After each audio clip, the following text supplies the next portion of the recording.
কৃত্রিমভাবে মোটা তাজা গরু চেনার উপায় জানিয়েছেন বাংলাদেশ কৃষি বিশ্ববিদ্যালয়ের ফার্মাকোলজি বিভাগের অধ্যাপক ডক্টর কাজী রফিকুল ইসলাম।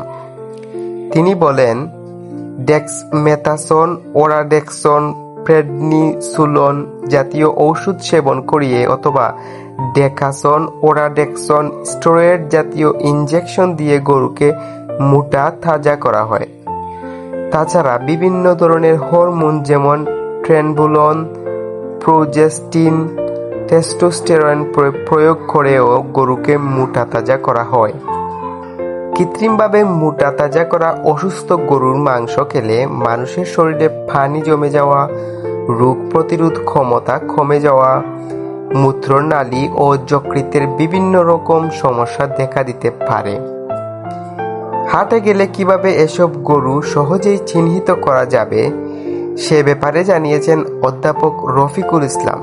তিনি বলেন, গরুর গায়ে আঙ্গুল দিয়ে চাপ দিলে ওই স্থানের মাংস দেবে যাবে এবং আগের অবস্থায় ফিরে আসতে সময় লাগবে।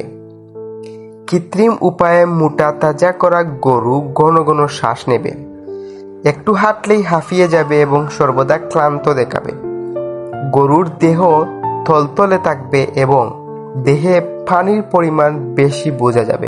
গরুর দেহের তাপমাত্রা স্বাভাবিকের তুলনায় অনেক বেশি থাকবে। কৃত্রিম উপায়ে মোটা তাজা করা গরু খাবার খেতে চাইবে না, বরং ক্ষুধামান্দার লক্ষণ দেখা দেবে, নিয়মিত জাবর কাটবে।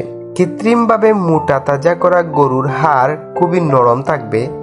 কোনো কারণে যদি দুর্ঘটনাবশত গরুটি পড়ে যায় তাহলে তার হাড় ভেঙে যাওয়ার আশঙ্কা রয়েছে।